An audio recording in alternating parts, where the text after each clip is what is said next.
yazdadu imanan ma'a imanihim.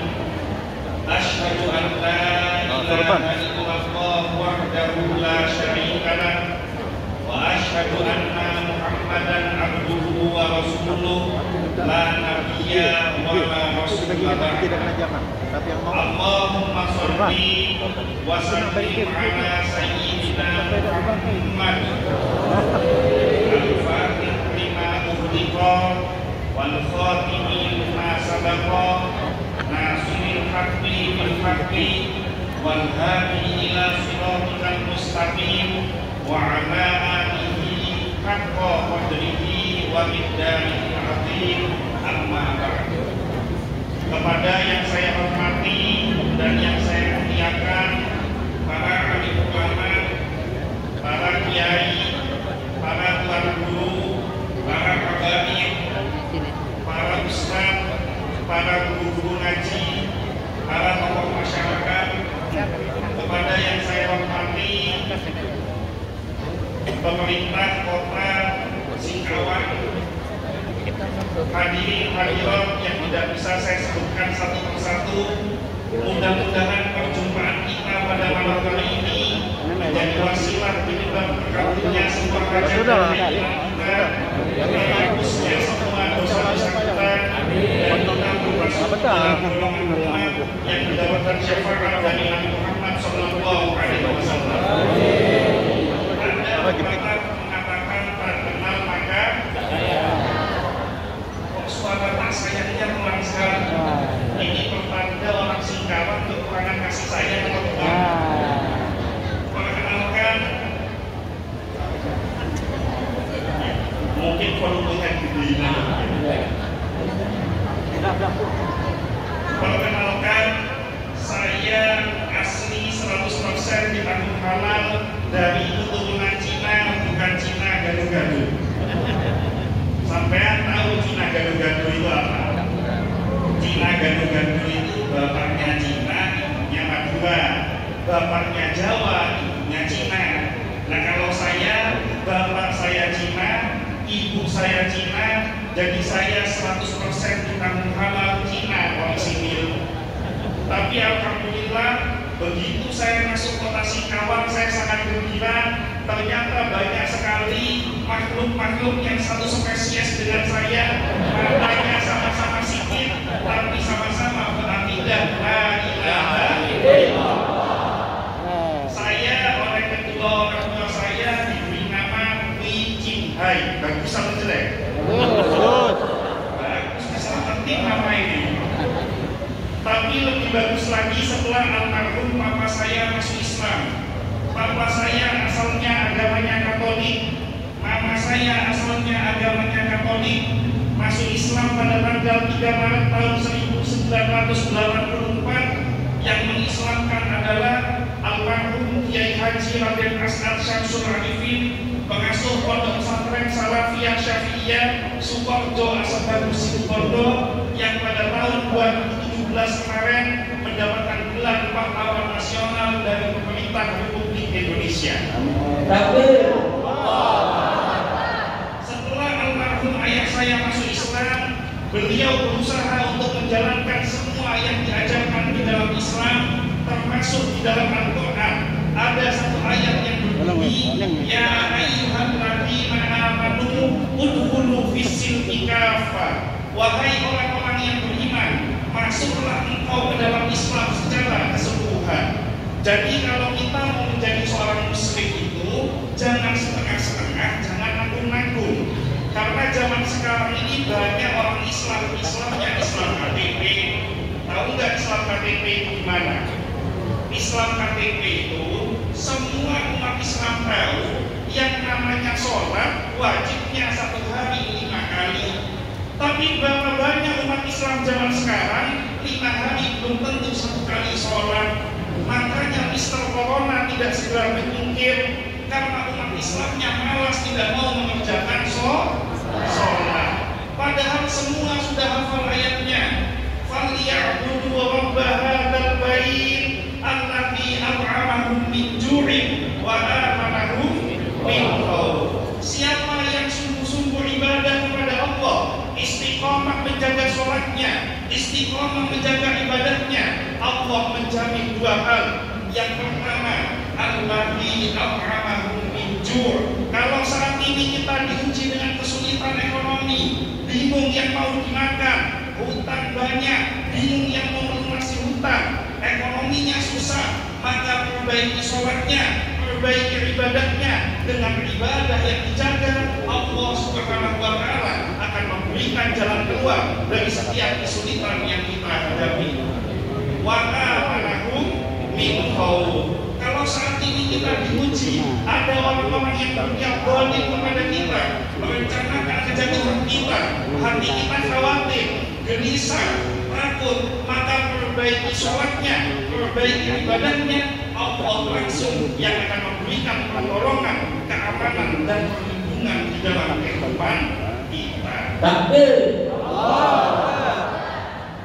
Almarhum ayah saya ini begitu masuk Islam, beliau berusaha menjalankan semua yang diajarkan di dalam Al-Quran, termasuk dalam urusan memberikan nama kepada anak.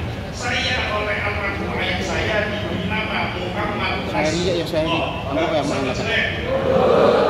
bagus, cocok, pas namanya orang Islam. Karena zaman sekarang ini banyak orang Islam kalau punya anak lahir dikasih nama Islam.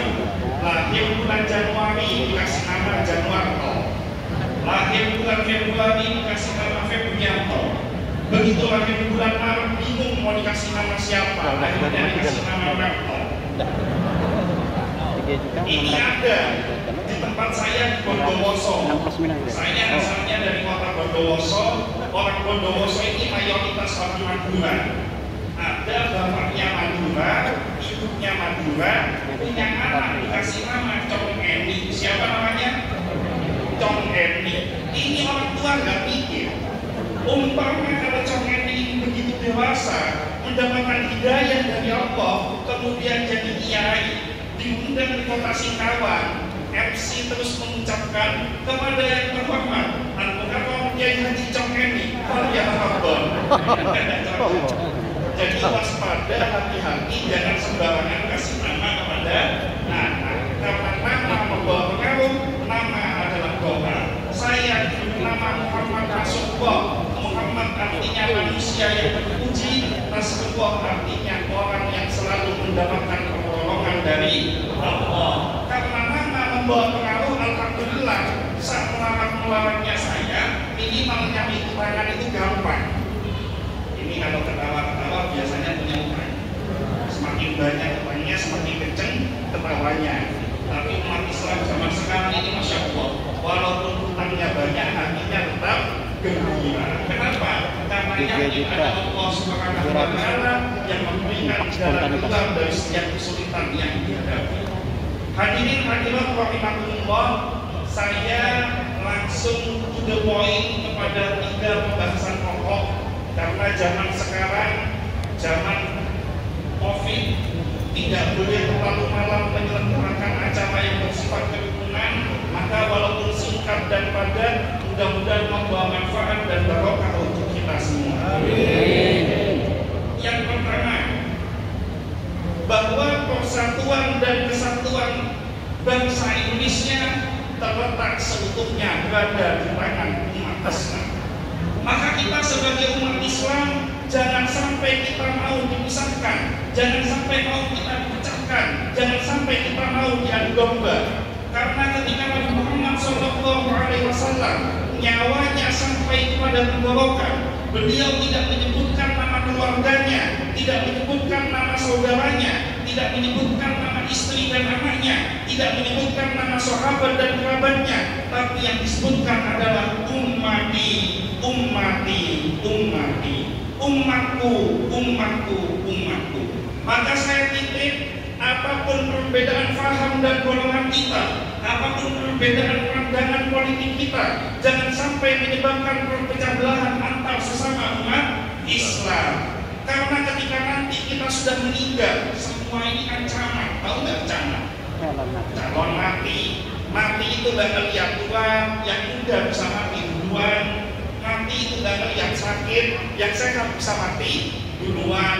Nah kalau kita sudah mati, masuk ke alam kubur, datang malaikat Munkar Nakir memberikan berbagai macam pertanyaan, mulai dari yang pertama man rabbuka, man nabiyuka, sampai pertanyaan yang paling terakhir adalah man ikhwanuka, siapa saudaramu? Maka jawabannya adalah al-muslim akhul muslim, sesama Islam adalah bersaudara. Hati-hati dengan oknum-oknum yang mau memecah belah persatuan dan kesatuan antar sesama umat Islam. Jangan mau dipecah belah hanya karena perbedaan masalah khilafiyah, hanya karena masalah yang satu subuhnya pakai kunut, yang satu subuhnya nggak pakai kunut, akhirnya ribut. Hanya gara-gara bismillahnya yang satu jagar, bismillahnya yang satu sir, akhirnya ribut. Kalau yang subuh pakai kunut dengan nggak kunut ribut, Al-Fatihah yang sir sama yang jagar ribut, itu para Allah yang baru masuk Islam bingung semua, mau ikut yang mana? Kok semua pada ribut. Tapi alhamdulillah zaman sekarang sudah nggak ada orang ribut masalah bab doa kunut, karena yang ribut sama-sama nggak sholat subuh, makanya nggak ribut lagi. Rasulullah Muhammad SAW beserta para sahabat, beserta para ulama mengajarkan kepada kita bagaimana menjaga persatuan dan kesatuan tidak hanya antar sesama umat Islam, tapi antar sesama umat beragama. Ini dicontohkan. Yang pertama, ketika Sayyidina Umar bin Khattab mendapatkan kemenangan, umat Islam mampu menaklukkan Palestina. Pada waktu itu pendeta tertinggi di makam gereja tua meminta supaya Khalifah Umar bin Khattab untuk hadir langsung ke Palestina, maka si pendeta ini mau dengan ikhlas menyerahkan si Palestina. Maka berangkatlah Umar bin Khattab sampai di Palestina. Ketika beliau sampai di Palestina, masuk waktu sholat asar, dipersilahkan untuk sholat di dalam gereja, beliau menolak. Kenapa? Karena kalau beliau sholat di dalam gereja, khawatir umat Islam menyangka gereja ini beralih fungsi menjadi masjid sehingga mengganggu peribadatan antar sesama orang yang berbeda agama. Maka Umar bin Khattab keluar dari gereja tua, sholat di belakangnya gereja tua, dan saat ini ada satu masjid yang diabadikan, namanya Masjid Umar bin Khattab, bentuk wujud antar toleransi sesama umat beragama. Dan saya ketika memasuki kota Singkawang, saya melihat masyarakat Islam yang ada di Singkawang benar-benar mencontohkan apa yang dicontohkan oleh Nabi dan para sahabatnya. Umat beragama Islam bisa ibadah dengan nyaman, orang non-muslim bisa ibadah dengan nyaman, antara yang satu dengan yang lainnya saling harmonis, saling mendukung. Memang dalam urusan agama lakum dinukum waliyadin, tapi untuk kemajuan dan kemakmuran kota Singkawang ini adalah tanggung jawab bersama penduduk masyarakat kota Singkawang. Begitu juga antar sesama umat Islam. Walana a'maluna walakum a'malukum, urusan amalku amalku, urusan amalmu amalmu, selama tidak bertentangan dengan koridor Ahlus Sunnah wal Jamaah, tidak bertentangan dengan Al-Quran dan As-Sunnah, maka tidak perlu dipertentangkan antara yang satu dengan yang lainnya. Saya mau kasih satu contoh. Di sini kalau di Jawa ada orang meninggal, itu ada satu tradisi namanya tahlilan. Di sini ada nggak tradisi tahlilan? Ini ada kelompok orang-orang di luar Ahlus Sunnah wal Jamaah yang tidak paham tentang tradisi ulama-ulama Ahlus Sunnah wal Jamaah mengatakan tahlilan ini bid'ah.